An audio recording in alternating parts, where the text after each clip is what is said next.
Hi guys, it's Tuck, Hidden Values. I am back after a long hiatus. It's good to be recording a little message for you again. It's Juneteenth, and I hope to be doing this Liberty Vigil through Independence Day.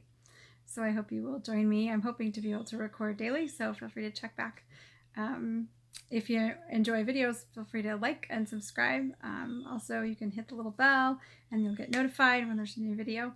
And please feel free to comment. I'd like to be able to respond to comments as I'm able to, and also to share to get others involved. I'm guessing the YouTube algorithm will maybe not be so friendly to the kind of messaging that I'm trying to talk about in the current climate. So sharing that with other people who are interested in thinking about the struggles that we're facing as a country would probably be a great way to get things out there.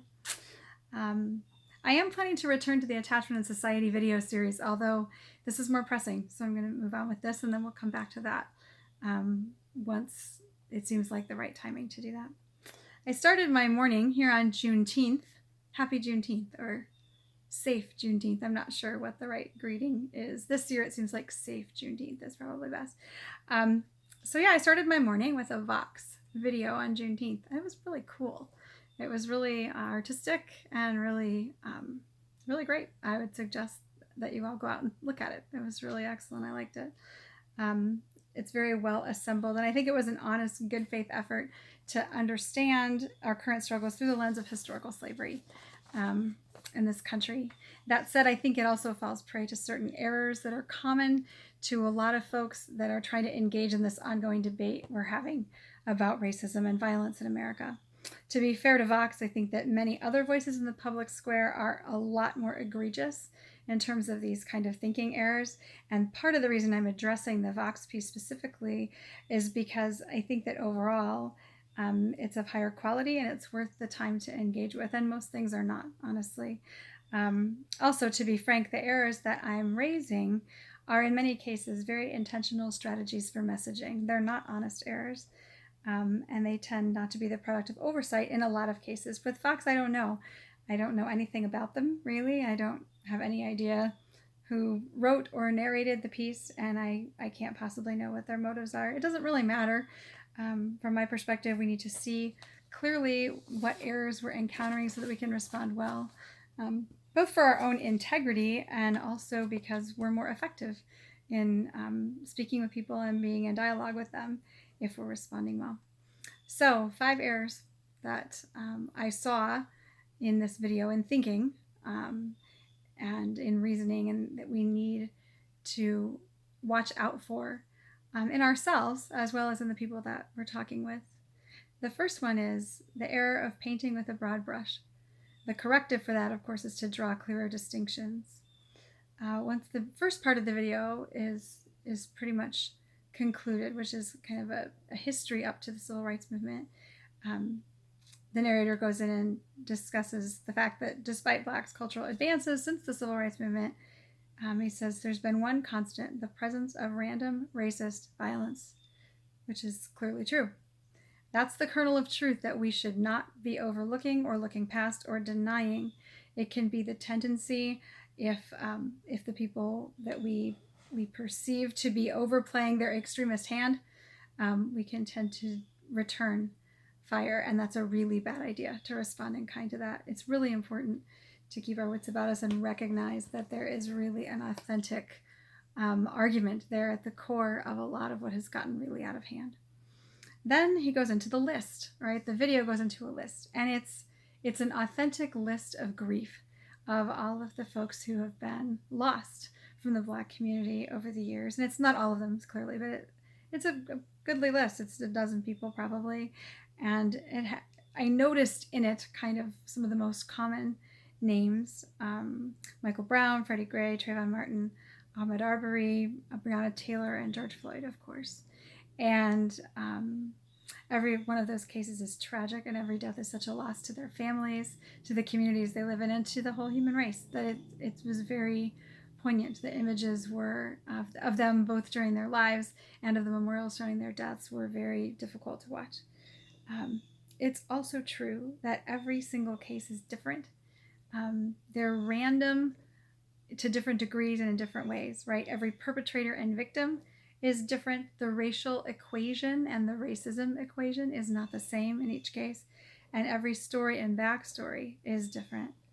I work a lot with violence and deference in the culture, and that equation and the law and order equation and the prerogative and responsibility equation is different in every single one of those cases. And sometimes, while it's a lovely video element, that kind of postcard portrayal of it is artistic, but it's not the kind of thing that we should be allowing to influence the way that we make policy, because it muddies the waters of looking rationally and specifically at the details of cases.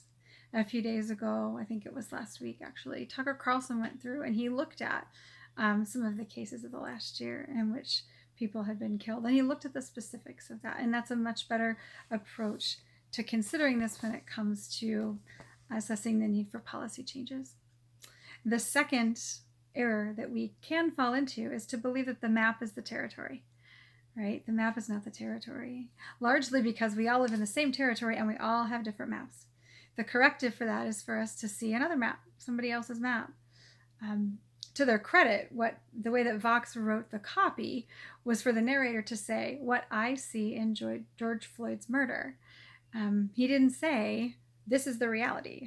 He owned that it was his personal perspective. And his perspective was, I saw a white man attempting to dominate and subdue a black man, which was really sad for me to hear that, partly because, of course, the murder of George Floyd is very sad, and partly because it reminded me of a great movie from 1967, the year before I was born, called Guess Who's Coming to Dinner. In it, Sidney Poitier, who's an amazing actor. For those of you too young enough to know who he is, check him out. Check out this movie, everybody. It's a great film. At one point, he says to the person playing his father in the film, he says, Dad, you think of yourself as a black man. I think of myself as a man. And I remember seeing it as a kid and thinking, well, duh. Because by the time I saw it, it was the mid-70s. And the idea and the kind of world that I was growing up in as a military brat was a relatively egalitarian kind of place. And I'd lived in other countries and neighborhoods and communities with all kinds of people. So my mom had to explain to me how recently that had changed in our country. And I was amazed that there was ever a time when people that wanted to get married, it would be illegal because they weren't the same color. I thought that was totally ridiculous. I still think it's totally ridiculous. But it's important to recognize what a recent shift that is for people of a certain age, and also to recognize how far we've gone backward because of the policies in this country under the Great Society and the War on Poverty that some people, I think, intended to help Black people move from where they were at the time of the Civil Rights Act forward in the society. I think other people knew exactly what was going to happen and did it anyway because they wanted to have the victimhood story that we now have. In any event, they did backfire or worked exactly as people thought, and what we have is a really long and more involved story of victimhood than we have ever had before. And since the days of slavery, obviously not that bad, but since the Civil Rights Act, we've gone downhill. And I think for people that are young and weren't growing up in the 70s, didn't come of age until the 90s, they don't realize that there really was a time in between there that it was getting better before it started to get worse, before we started to reap the whirlwind of those terrible policies that began to really undermine the lives of Black communities. So anyway, I would invite everyone to go back and check out that film and just see the difference between even just how Hollywood was portraying the culture 3 years after the Civil Rights Act and how it's portraying the culture now. It's very instructive. I know that my map was really different. So when I was seeing the footage from George Floyd's murder, obviously it was very disturbing, and it's not like the racial impact of that was lost on me. I'm not living in a cave. But at the same time, since I had a mom who was an educator and a dad who was an intelligence officer, and I have a background in mental health, I honestly, within the first day, was sitting there thinking, this is very weird. What kind of a person sits there in front of a crowd of witnesses with cameras rolling and kneels on a person's neck for 8 minutes. This man must have an IQ so low he can't tie his shoes, or a level of psychopathology that puts Hannibal Lecter to shame, or somebody must have paid him or assured him that he's going to be consequence-free when this is all over. Something is going on here.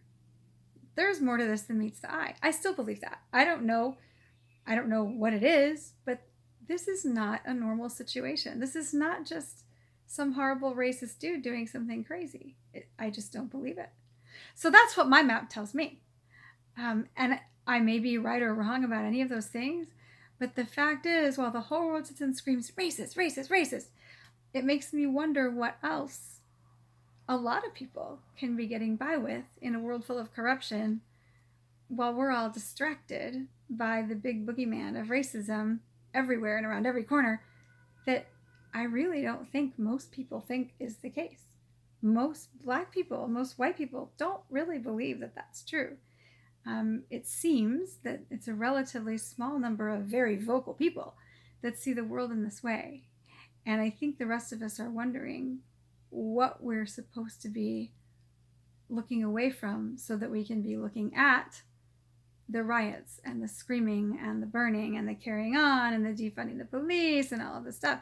So anyway, my map says something different. And I think it's helpful to us to talk about what our map actually says is going on, with the recognition that none of us has the whole picture and we have a lot to learn from one another. The third error that we can fall into is the overarching narcissism of our culture, which leads to an incredible myopia. We need to get back to some big picture thinking. The narrator goes on to say, even though slavery came to an end in 1865, the desire to master and dominate Black bodies did not. The first thing I would do is take exception to that phrase. The desire to master and dominate Black bodies sounds a lot more like sadism than like racism to me. It's very possible that there have been some folks in this country that have felt that way. I guess I would suspect that really what has gone on in this country most of the time, even back to the slavery days, is probably more like the typical definition of racism, which would be the belief that Blacks are inferior to whites and therefore whites are entitled to do with them as they see fit, which is disgusting, but it's not exactly the same as this desire to master and dominate Black bodies. That's a much different sentiment. So I would go back to the idea of what really didn't come to an end in 1865 was this racist entitlement that whites were feeling over Blacks since the beginning of slavery in the States. And I guess I would say that didn't end in 1865, but it's faded over time, a lot of it, most people, over, a dozen generations or so. And people have mostly changed the way they look at that. There are some people left in this country that still believe that, and they tend to be pretty vocal about it and pretty obnoxious and not very well liked, and some people are afraid of them, and I guess somewhat rightly so, depending on how much exposure you have to them, but there aren't very many of them. The tough part is the belief in this continues. Not only do people still believe there are a boatload of crazy white supremacist racists out there, they also actually believe this, that people have a desire to master and dominate Black bodies. I think that's incredibly rare. I mean, I would never say never, but I live in rural Ohio. There are a lot of Confederate flags within spitting distance of my house, which is extremely disturbing to me.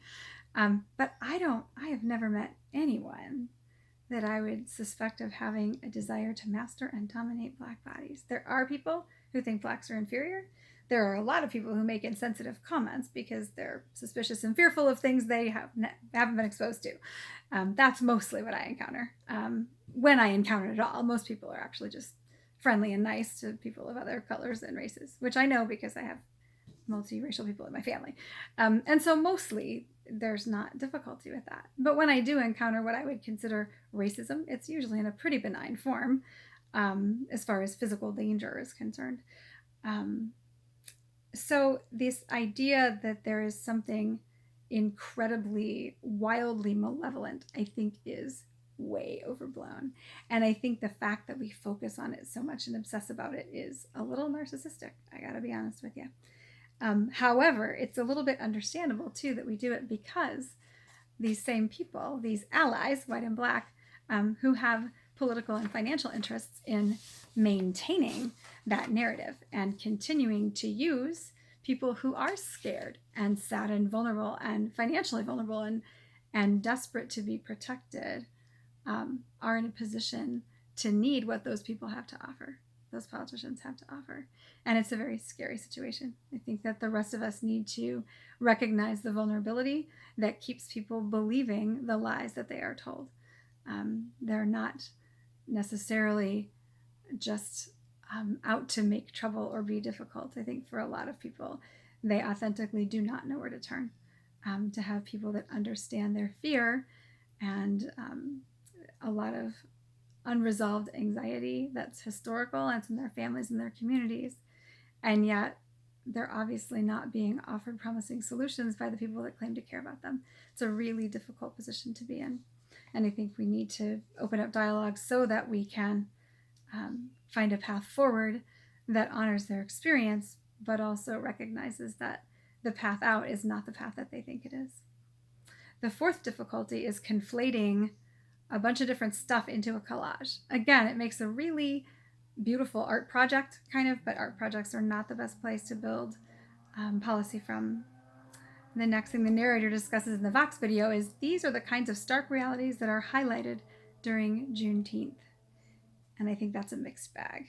He has footage and audio of the BLM protests and marches, and it blends together reality and truth and myth and lies, and it's all in there together, and it's a little bit hard to sort out.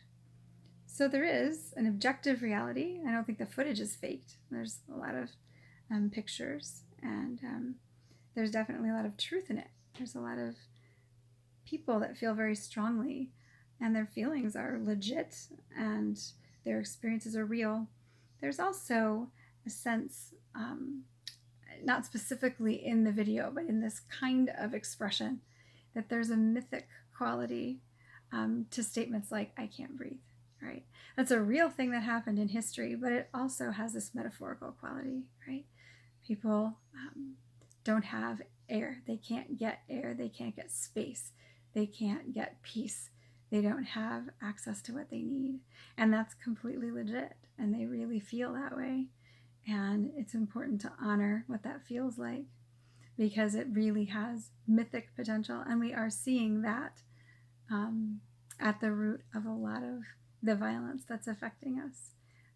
We need to hear that and really make an effort to understand it and where it's coming from. At the same time, though, that's conflated with something like hands up, don't shoot, which has become apparent to anyone who's paying attention that that is simply a lie. It's simply not true. And we need to be clear also about confronting the things that are not true. The fifth error is to pose a question and assume the answer, right? So the big if is, if Black people's lives can be expunged through racist violence and no one's held accountable, how free are we? Well, when has that happened? When has a life been expunged? When has a person been disappeared? Which is not the same as being killed. We've already talked about racist violence or other things that might cause violence, and racism not being about random comments, but being about a notion that somebody's inferior to someone else. We also have the issue of accountability. Accountability happens through due process, through our judicial system.